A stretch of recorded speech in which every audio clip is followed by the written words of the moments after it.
Bon, c'est ton tour. C'est parti pour ma partie. Voilà, Bon, voilà. Joe. Donc toujours Edzeljo, à ma droite le geek belge, c'est parti. Donc deux vide-greniers. Là je montre un petit peu. Alors ça vient pas d'un vide-grenier. Ah, quoi. Moi, je fais un post-scriptum. Post-scriptum, assez. On a l'impression que c'est attention dernière minute. Ouais, bah c'est un truc que j'ai oublié. Ouais. Ah, tu les avais pas montré? Ah, je me suis dit merde, Si. c'est des doublons. Si, je les ai montrés. Ouais. Ah, ce sont des doublons? Ce sont des doublons. Waouh, vive les doublons. Ah, ça c'est génial ça. Parce que c'est vrai que je t'avais laissé tous les trucs le faire tranquillement ton choix. Je me dis bon attends, c'est toi qui m'avais parlé de ces fameuses couvertures. Ouais. Je me voyais pas te les piquer sur le nez. Et puis bon, il y en a celle-là je savais que je l'avais. Ah oui, d'accord. Donc sans problème. C'est l'élite de Good Accent en fait qui devait l'avoir. Celle-là j'avais un petit doute. Mais Sympa. il me semblait bien que je l'avais. Et celui-là, bah, pas de doute. Et je me suis dit, waouh, avec ça. Génial. Ça, c'est super, ça. Donc voilà, t'as pas le choix. Bon, bah, super. Impeccable. Ça, c'est une bonne nouvelle. Bon, allez, on reprend. On reprend. Donc, ça vient pas d'un vide-grenier, ça vient de chez l'ami Pierrot. Donc, il y a un petit peu de tout. Point de vue, alors, c'est vraiment là à chaque fois qu'on y passe, il y a des gens qui c'est gratter. Déjà en fait souvent c'est trié avant même d'arriver dans le rayon, donc il y a très peu de chances de tomber sur des choses exceptionnelles. Là j'ai pris ça, c'était un souvenir de Pif. Je disais ça dans Pif, hein, Capitaine Apache. Donc c'est de Roger le curieux au scénario. Donc scénariste de rang. Oui voilà. Et dessin de Norma. Alors il a pas fait beaucoup. Norma, ouais. Mais le dessin, bon, ça va, c'est sympa, je trouve. J'aimais bien. Il se défend bien. Il y a eu 5 tomes. Alors ça, ce sont les éditions Vaillant. Donc c'est Rouge et Or, donc le premier éditeur. L'édition Vaillant, bah normal, puisque c'était l'éditeur de historique, on va dire, de Pif. Il n'y a pas eu beaucoup de choses qui sont sorties aux éditions Vaillant. Là, je vois les Robinson de la Terre que j'adore. Il y a Taranis aussi qui était chouette. Pif contre Crapulax, vous pouvez ne pas l'acheter. Hein, ça vous pas dérangeant. Ah, Citer l'apprentie sorcière. Ah, je connais pas celui-là. C'est du Fred. Ah, c'est du Fred. Ah putain oui. Ah oui, exact. Citer. Ouais. Ah, ça, je crois que je l'ai pas, celui-là. Ouais, moi non plus. Bah, d'accord. Donc c'est pas, peut-être un petit peu le plus rare. Donc c'est imprimerie Paulina de Luçon. Attention. Et donc quelle époque 80. D'accord. Ça nous rajeunit pas. Hein. Surtout toi. Ouais, surtout moi, ouais. Et donc ça a été réédité. Ils ont fait une intégrale. Le Topinambour a fait une intégrale.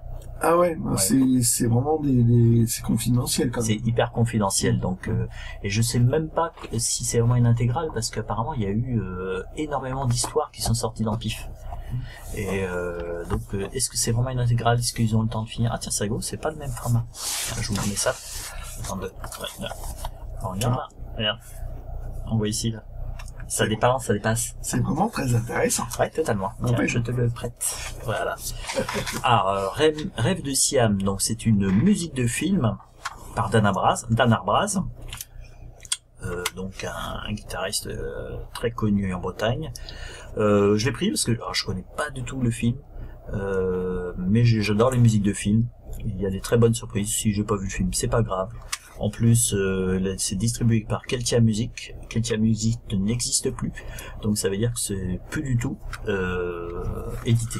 Donc là, j'étais très content de l'avoir. Alors là, on voit que ça a été conservé dans un endroit un peu humide. C'est pas grave, avec un petit truc avec de l'alcool, ça va partir. Ça doit passer normalement. Ouais, faut tu peux nettoyer. Ça nettoyer. Ouais, nettoyer. Là, un petit DVD, un petit film. Le corps de mon ennemi avec Jean-Paul Belmondo, mais surtout réalisé par Henri Verneuil. Alors j'ai déjà parlé d'Henri Verneuil dans une autre vidéo. C'est un réalisateur qui est arrivé en France à 4 ans, il était d'origine arménienne, qui a fait dans le cinéma, il a fait des super films. Donc, moi je vous encourage si vous voyez... c'est pas de la comédie, ça. Ah, c'est pas de la comédie, hein. Le corps de mon ennemi, là, je veux dire, c'est pas Bébel, Toc Toc Badaboum, hein. Mais l'histoire est super. Dialogue de Audiard, quand même. Musique de Francis Lay. Et on retrouve Bernard Blier, qui a un rôle, et Marie-France Pizier, les autres sont moins connus. Scénario donc de Henri Verneuil, Michel Audiard et Félicien Marceau. Donc les films de Verneuil, c'est un petit peu comme les films de Melville, hein, c'est pas gay, mais c'est super. Voilà. Oh, c'est une grande époque film français, ça. Oui, c'est ça. Très grande époque. Donc là, on passe au premier vide-grenier. Alors, c'est moi qui avais fait le choix de la destination. J'avais pris... Oui, tu m'en veux pas. Petite remarque, oui. Tu fais toujours le choix de la destination. Oui, c'est vrai. Pourquoi je le précise? Parce que je te laisse faire. Ouais, c'est vrai. Moi, je suis pouf. Lui, il a déjà fait un circuit, un machin. J'ai un circuit, j'ai une théorie. Des fois, ça marche pas. Hein. Des fois, ça marche, mais des fois, ça marche pas du tout. Comme il y a 2-3 semaines là. Ouais, dans l'ensemble, je me suis raté. J'arrive pas à te jeter la pierre. Ouais.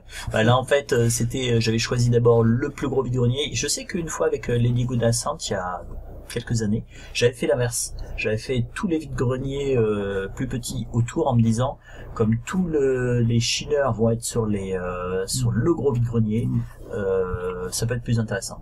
Bon là, on a fait l'inverse. Moi, tu vois, j'ai pas ton esprit de stratège. Ouais, enfin stratège, des fois ça marche pas. Du tout. Donc là, c'était le premier achat. Il donnait pas, mais c'était le Fiction numéro 6. Et en fait, il est en super état. Ouais. Donc là, j'ai pris. La revue Fiction, donc c'était une revue de l'après-guerre sur la littérature du fantastique, science-fiction, et sa particularité, c'est que c'était vraiment, à la fois ils rééditaient des auteurs qui pouvaient être tombés dans l'oubli de différentes nationalités, mais qui étaient dans le monde du fantastique, du mauvais genre, et à la fois ils éditaient des auteurs français. Donc là, on voit bien, c'est le numéro 6, ça date de 1954. Alors il y en a eu beaucoup, hein, ça a duré jusque dans les années 70, il y a une période faste, et puis il y a une période un peu moins faste. Et celui-ci, le 6, je ne l'avais pas. Donc ça fait quelques années que je les récupère, le but, c'est d'avoir tout. J'ai du retard de lecture. Alors des fois j'en prends un, puis je lis juste une nouvelle. Là on a la réédition Le Brouillard du 26 octobre de Maurice Renard. Donc là j'aurai grand plaisir à le lire. Et puis certainement il y a Alain de Rémieux qui a une nouvelle dedans. Les autres auteurs je ne les connais pas. C'est aussi l'occasion finalement des fois de trouver des auteurs et de lire leurs meilleures nouvelles. Et il y avait une autre revue qui s'appelait Galaxy. Ouais. Et c'était juste la transposition du magazine qu'il y avait aux États-Unis. Alors que là, c'est toi qui me l'a dit, c'est que tu avais à la fois de la SF américaine, mais aussi du français. Ouais. Donc c'est ça l'intéressant. Finalement, elles sont un peu complémentaires. La revue Galaxy, ce qui est chouette, c'est qu'il y a énormément d'illustrations. Là, ils sont un petit peu plus, on va dire... très peu d'illustrations. Il y a très peu d'illustrations. S'il y en a. Non, je crois que juste à la fin, tu as des fois quand il y a des publicités, ils mettent la couverture. Là, toc. Ah. Non, il n'y a même pas, il n'y a rien. Ah, regardez. Une petite publicité pour la présence du futur, l'homme illustré. C'est vraiment les débuts de Présence du futur, ça. Ah bah c'est bien, c'est rien. Wow. L'anticipation, on voit bien là. J'essaie de la voir au mieux. Vous la voyez la fusée? Voilà, elle est magnifique. Ouais, c'est vraiment juste pour le publicité. Puis il y avait ici on désintègre, c'était sur les critiques de livres qui sortent. Ouais. Alors deuxième achat, c'est un jeu. Donc Les Aventures du Rail, New York. Donc là, on a Fonzie. Là, je ne la connais pas, ces trois personnages. Je pense que c'est peut-être des personnes qui sont connues, mais j'ai pas la ref. J'ai juste la ref pour Fonzie. Bon, c'est une question d'âge peut-être. Donc le système de jeu des Aventures du Rail est vraiment à la fois c'est simple et à la fois ça peut être très compliqué. C'est vous créez votre rail de chemin de fer. Hein, je vous montre un peu le principe.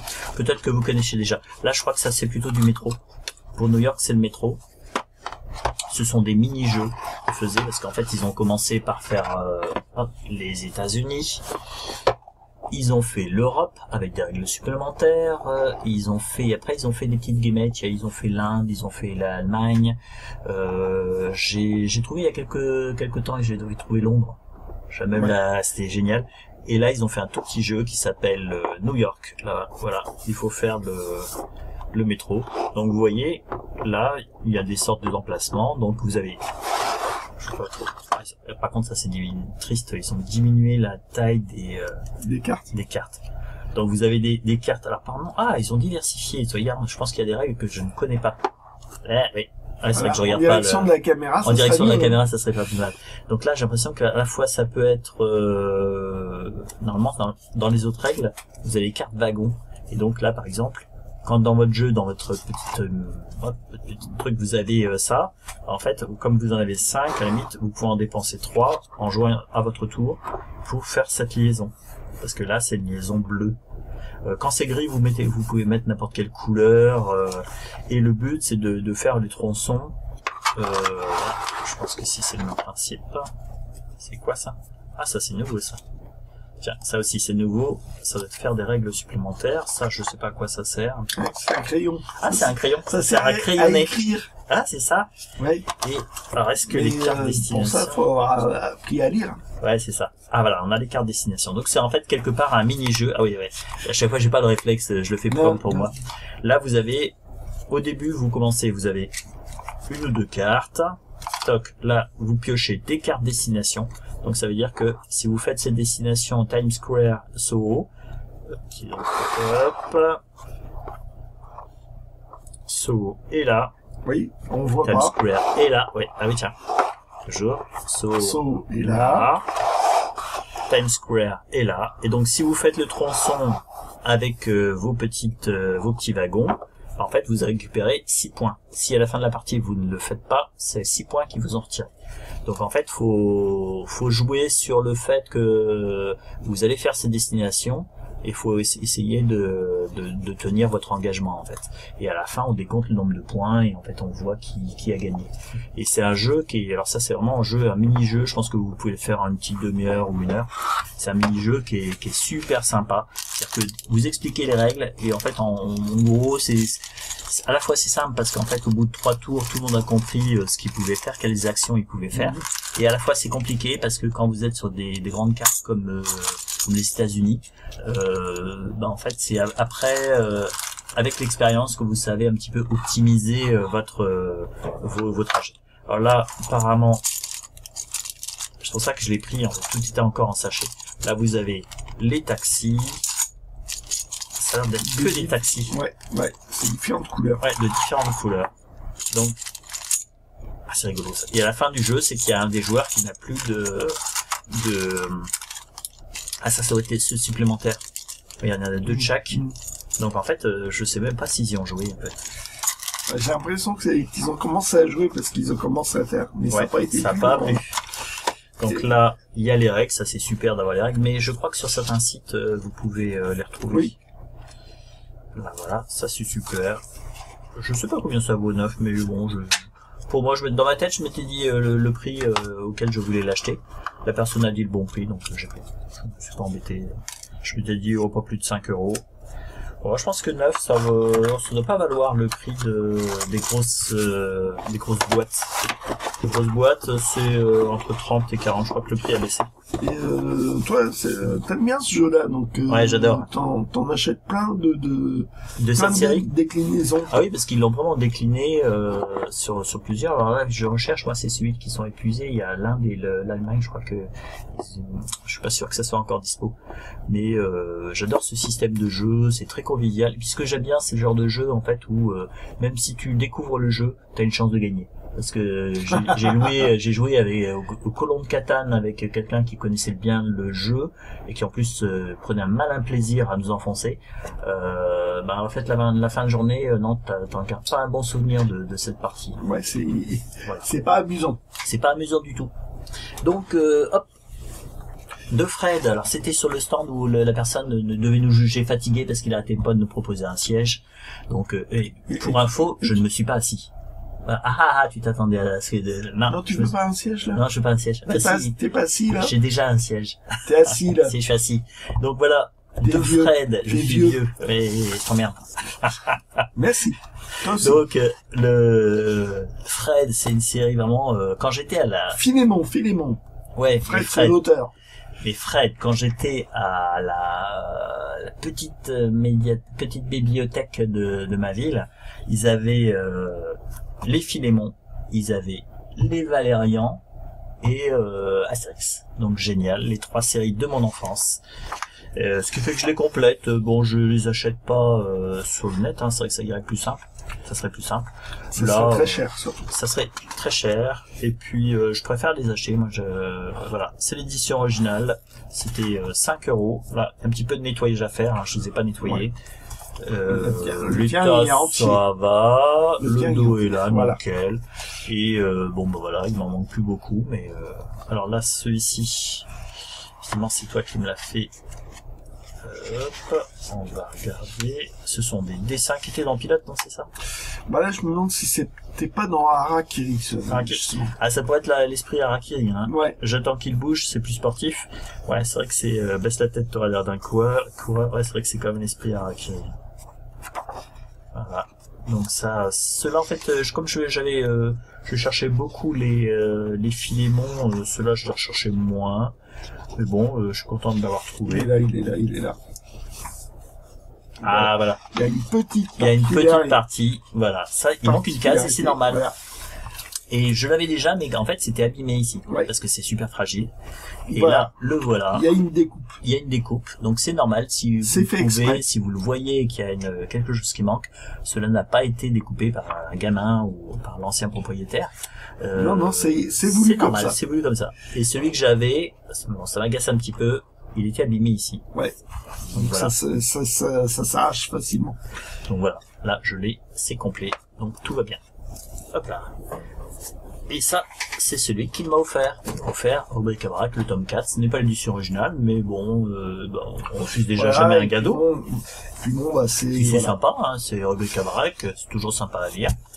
Je sais pas trop où j'en suis dans les rubriques à brac, parce que j'ai pas fait le point. Je verrai ça quand j'aurai vidé tous mes cartons. Mais bon, c'est l'occasion. Et en fait, ce qui est rigolo, c'est que juste avant qu'on les trouve, je suis en train de me dire, bon, peut-être que j'ai fait le mauvais choix. Je commence à me dire, peut-être qu'on aurait mieux fait d'aller sur le petit vide-grenier qui est à côté. Et en fait, on est tombé coup sur coup sur les Fred, et puis après sur les cartons où il y avait plein de Tintin et de Spirou. Alors j'ai laissé le guide belge avec les Spirou, je savais que ça, il était à son affaire, il était là comme un chien de chasse un petit peu, c'est en train de, tu sais, où les trucs truffiers, qui truc. Ah non, moi je suis plutôt cochon truffier. Cochon truffier. Ah, c'est toi qui le dis. Hein. Et puis en fait, c'est lui qui m'a dit, mais tu prends pas ça. Au début, je dit, oh, puis en fait, je vais, si, il faut le prendre. Donc non, je t'ai dit, prends-les. Voilà. Et je lui ai dit, tu me dois 2 €. Il en a pris un. Ouais. Et non, j'avais pris celui-ci parce que je trouvais l'image qui était vraiment sympa. Puis je laissais l'autre, puis je lui ai dit, non, ouais, finalement, t'as raison. J'ai dit, mais prends-le, après tu vas regretter. Ouais, déjà, quoi, oui. On va éviter ça. Puis bon, bah. Ça, c'est les trucs, toi, mais ça, c'est. T'es fan du Derzo, et puis Papa, c'est quand même. Papa, c'est une série sympa. C'est une série qui a pas duré longtemps, mais qui est vraiment très bonne. Ouais. Donc voilà. Couverture de Uderzo pour Tintin. Petite infidélité à Spirou. Désolé. Voilà. Et sur il y avait ceci. La reliure 67. Donc j'ai demandé quand même au guide belge pour voir s'il l'avait déjà. Et le guide belge l'avait déjà. Oui. Et donc, 10 € pour moi, je me disais, bon, c'est bon, c'est un prix raisonnable. Bénédiction. Ouais, c'est ça. Prix raisonnable. C'est vrai que parce que des fois, ça peut être, moi je me souviens de sur certains stands, ça pouvait être 25, ça pouvait être plus cher. Ça monte très très haut. Il y a une petite odeur de grenier, hein, ça vous la sentez pas, mais petite odeur de grenier quand on l'ouvre. On va falloir aérer ça, donc avec les beaux jours, ça va être nickel. Et j'ai fait un petit peu. C'est une période pas mal où ouais. Il y a du bilial. Ouais, c'est ça. En fait, quand j'ai commencé à feuilleter, je me suis dit, ah ouais, ok, c'est pas mal ça. Parce qu'il y en avait un autre qui était vraiment totalement abîmé, ruiné, et en fait, tu m'as dit que c'était pas top. Là, c'est vraiment une période déjantée où ça se moquait. Enfin, il y a vraiment une vue sur la société. C'était après 68, donc il faisait de l'actualité. Voilà, en plus et surtout, c'est là vous avez du Bilal. Quand j'ai commencé à feuilleter, bon, petit truc sympa, petite présentation du Grand-Duc. Luxi Luxi, boum boum. C'était une géniale. Hop, et là on arrive. Gottlieb qui se moque de Drouillet. De Drouillet, quoi. Terra, me voilà. J'adore ça. Tiens, voilà la qui, c'est pas pour les bleus, nom de Dieu. Ah ouais, toi t'as jamais chanté ça. C'est une vieille chanson. Et voilà. Ça c'est génial, quoi. Ah ouais, non. Oui, c'est même mis là. C'est excellent. Alors là, c'est du soleil quand même, hein. Soleil. À l'époque, oui, c'était une revue pour les enfants quand même, pour les ados, hein. Là, c'est une autre époque, ça. Ouais. La vache. Camel filtre. Ok.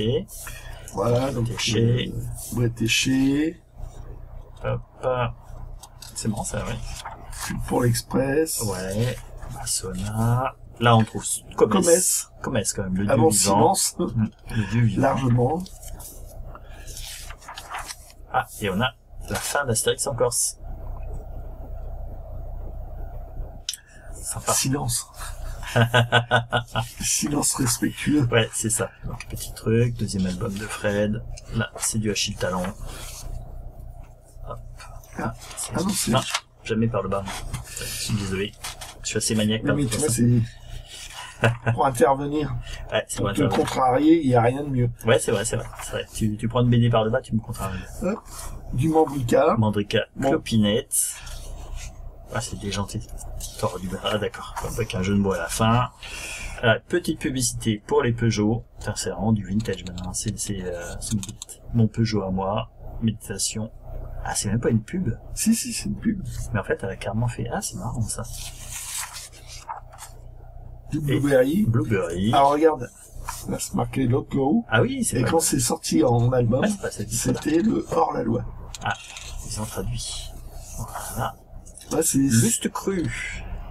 C'est plein de petits détails comme ça. Ouais. Et puis bon, des c'est dessins vrai que... inédits. Ouais, c'est ça le côté sympa de Pilote, en fait. Tiens, on retrouve Fred. Le petit cirque, ça aussi, c'est génial. Pilote au flash. Ouais, ça n'a aucun intérêt. Ouais, c'est la pub. Non, c'était une espèce de rubrique. Ouais, t'avais pris des trucs un petit peu. Ouais, rubrique un petit peu sur bizarre. La mode, quoi. Ouais, voilà. Voilà. Et on passe, hop, l'aventure suivante. Les espions ne sont pas tous à Watergate. Et c'était la période où le journal qui s'amuse à réfléchir. Voilà. Donc voilà. Petite reliure pilote. C'est vrai que t'es vieux. Ouais. Bah, c'est vrai que et ce qui fait que je me suis mis, Tu veux une chaise? Ça va aller, merci. Je me suis mis, en fait, aux reliures pilote depuis peu, en fait. Moi, j'ai quand même réussi à faire un doublon, hein. C'est à cause de moi. Oui, c'est ça. Tu m'as montré ça, je me dis, waouh, c'est chouette. Ben, c'est pour ça que par un gentleman agreement, je préfère demander, bon, est-ce que tu l'as, ça va, c'est ok. On va pas sans boucaner, on va dire. Alors, la deuxième vide-grenier, ça commençait très fort parce que... Il faut pouvoir. Oui, c'est vrai. Ben, je suis tombé, hop, coup sur coup, pim, pim. Alors, celui-ci, c'est une réédition, hein, mais bon, vous connaissez, je répète à chaque fois. Ça a beau être une réédition, c'est le solitaire, c'est le 4. Je le prends parce que comme ça, on peut le jouer, même si je le déchire, c'est pas grave, je déchire rarement mes livres, mais bon. Non, tu es contente de les mâchouiller. Ouais, je les mâchouille quand je perds. Mais en fait, ceux-là sont hyper fragiles, en fait. Si on veut vraiment l'ouvrir, on casse le dos, voilà, c'est embêtant. Donc là, c'est, pas sûr que ce soit la première édition, mais c'est la première maquette. Si c'est la première édition, 91. 527, bon, je sais pas si c'est rare, mais moi je l'avais pas. C'est Coris le Prince. Double jeu. Alors les doubles jeux, en fait, leur particularité, c'est qu'on peut y jouer à deux avec chacun 100 000. D'accord. Mais je l'ai jamais fait ça. Alors là, on voit un petit peu tu l'avais pas celui-là? Il me semble pas. J'ai même pas pris le temps de vérifier, mais il me semble que je l'ai pas celui-là. C'est un réflexe, ouais, c'est ça. Je prends, c'est vraiment un réflexe parce que je connais suffisamment de bondes qui sont intéressés. Celui-ci était quand même en bon état. Il a un tout petit peu abîmé ici, mais ça va. Il est vraiment en très bon état. Donc je prends et puis je connais du monde qui s'appellera si je l'ai. Voilà. Déjà, ça commençait bien, ce petit vide-grenier. On a sur un stand, j'ai trouvé ceci. C'est marrant, je me demande si j'ai pas oublié un truc que j'aurais pas montré. Bon, c'est pas grave. Alzheimer. Ouais, c'est ça. Parce qu'en fait, j'enchaîne. Parce qu'avant d'acheter ceci, j'ai acheté autre chose. Parce que justement, j'ai plaisanté avec la vendeuse, comme quoi elle avait une pièce de 1 euro. Enfin, c'est bon, c'est pas grave. Donc, c'est vraiment très intéressant. Ouais, super. Donc, c'est encore en boîte. C'est en boîte. En boîte. Elle nous l'a précisé. Ouais, c'est ça. C'est une écharpe, donc, c'est pas du Gryffondor, c'est Serpentard. Donc, comment c'est en anglais? Slytherin. Bon. Scarf adulte. J'ai déjà une écharpe Gryffondor qui en fait soi-disant est du Gryffondor, mais en fait c'est pas la bonne couleur pour le rouge. Parce qu'avec tout le monde à chaque fois je pense que j'ai une écharpe de Metz pour l'équipe de foot de Metz, bon, ou de la Catalogne. Donc ce qui fait que ça m'agace. Là j'ai Serpentard, pourquoi pas. Et avec le petit écusson. Donc c'est nickel. Et d'habitude, ça, quand on les voit, ils vendent ça un bras. Ouais, c'est vrai. Là, c'était un prix vraiment très raisonnable. C'est super. Alors, les vendeurs sont raisonnables. Oui, c'est ça. Pas nous, ouais. Si, il y a un truc où j'étais très raisonnable, bon, je sais pas si, peut-être que ce soir, je vais le regretter et que je pleurerai dans mon lit. Pourquoi j'ai été si con? Et bon, c'est pas grave. On continue. The show must go on. Je pourrais en rajouter. Vas-y, rajoute alors. Non, je suis gentil aujourd'hui. Ouais, c'est ça. Enchaîne. Alors ça, c'était sur un stand. Attends, la vendeuse était vraiment très belle. Bon, c'est pas grave. C'est un petit détail, mais ouf, je dois bien avouer. Donc là, c'est toi qui me l'as montré d'ailleurs. J'avais commencé à avoir la flemme de pencher. Bah, c'est mon âge, hein. C'est mon dos, hein. Ah, mon dos. Il te fallait une chaise. Il fallait une chaise finalement. Et en fait, tu m'as montré ça. C'est une réédition donc d'Arsène Lupin, de Maurice Leblanc. C'est une intégrale. C'est une intégrale. Vieille intégrale. C'est vieille intégrale. Alors là, je ponce carrément les tomes. 8. Ça, c'est carrément à poncer. Je vais faire ça parce que c'est bien dégueu. Mais ça se ponce. Ça, oui. Je ponce donc je suis. Au 400. Ouais. Au grain 400. Au grain 400, ça marche. Je sais pas si j'ai du grain 400, j'ai du 150. Et, je vais tenter au 150. On va voir ce que ça donne. Donc, la caractéristique de cette intégrale, c'est qu'en fait, il reprenait les illustrations des premières éditions Pierre Lafitte. Et là, vous les voyez. D'Arsène Lupin. Et ça donne quelque chose d'assez sympa. Voilà. Ça donne ça. Là, c'est le tome 8. Bon, le tome 8, je suis sûr que je l'avais pas. C'est Victor de la brigade de Mondaine.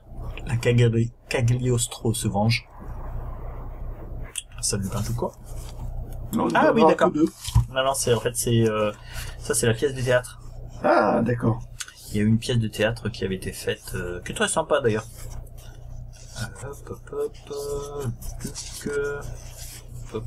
Et en fait, je crois que voilà, c'était c'est Maurice Leblanc, mais il y a quelqu'un d'autre qui l'avait faite. Ah, c'est pas celle auquel je pensais. Je vais voir ça. Non, j'amène. C'est vraiment très intéressant pour, pour ceux qui écoutent. Ouais, totalement. D'ailleurs, il y a un plus. Ah ouais. Donc voilà, c'est le tome 8, tout va bien.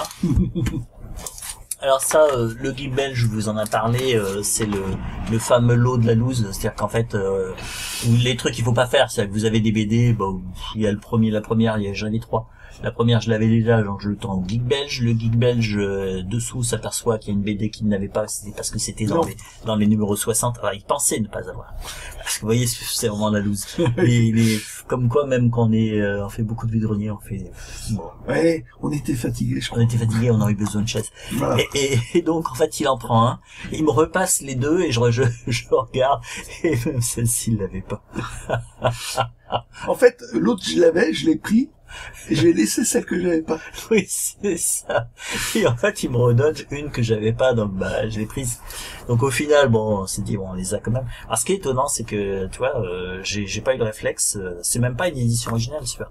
C'est-à-dire qu'en fait, on voit ces derniers numéros, mais moi je pensais que les tirages étaient suffisamment conséquents. Oui, pour qu'il n'y ait pas de réédition avant 2-3 ans. Et là, je vois, et le copyright 2017 est en fait imprimé en septembre 2018. Donc ça veut dire, et on voit bien que là, c'est, vous ne voyez pas, hein, voilà, vous voyez pas non plus. Donc on voit R10/2018. Donc ça veut dire que c'est quand même la 10e réédition. En fait, ça veut dire qu'ils font des petits tirages. Alors, ils doivent faire des micro-tirages. Ils font des micro-tirages pour éviter le stock. Donc, bon, on va découvrir cette histoire. Alors moi, je m'étais arrêté. J'ai toujours un petit savoir où je me suis arrêté. Je crois que c'est par là, quand même. L'Arcantril. Donc, il m'en manque un paquet, hein, parce que je m'arrêtais. T'as du retard, hein. J'ai un maximum de retard parce que j'ai arrêté de les acheter à peu près vers cette époque-là, vers Arcantril, quoi. Tu sais que le scénariste est décédé? Oui, je sais. Oui. Je n'ai pas vécu dans une capsule temporelle qui m'a éloigné du monde terrestre. Je le savais, c'est malheureux. En plus, il avait annoncé sur sa page Facebook, c'était très gentil de sa part. Ouais. Très, très gentil et en même temps très triste. C'était. Donc là, le Fournier, effectivement, puisque le Geek Belge l'a trouvé dédicacé, il l'avait déjà. Je l'avais déjà. Donc non dédicacé. Non dédicacé. Le Geek Belge me l'a offert, je l'ai feuilleté, et c'est très drôle. En plus, à la fin, voilà, il y a un petit hommage Astérix, pendant tout le gag. Ouais, voilà. Et pendant tout le gag, hein, tout le gag, c'est ça. Fait allusion à Astérix. Pas frais mon poisson, comment pas frais, il commence à se battre, il y a le bébé qui a failli tomber dans la marmite, c'est là que le sel nous tombe sur la tête, donc c'est vraiment très drôle. Alésia, ça va être mon Alésia. Quoi les Roumains, qu'est-ce qu'ils ont les Roumains, ils sont mous ces Roumains, voilà ce qu'il y a. Et en fait voilà, c'est ça, pendant tout le gag, ils s'amusent à... et ça termine en parodiant donc le banquet final, avec un qui est attaché. Donc ça c'est très drôle. Et en fait même Fournier qui donne un coup de poing à Zidrou. C'est très très très amusant. Et donc effectivement très rigolo. Et j'en ai pas beaucoup en fait de cette collection de Cannibal. Pourtant on les trouve pas tant que ça. Hein. On les voit pas souvent. Ouais. Mais jamais à des prix exorbitants. Ouais, donc ça c'est bien. Si la série vous branche, je pense que vous arriverez à les trouver sans vous ruiner. Voilà, c'est la dernière trouvaille de ces deux vide-greniers. On va vous souhaiter une bonne semaine. Ouais. Bon, ciao. Vous pensez à prendre une chaise? Ouais, une chaise surtout. Solide.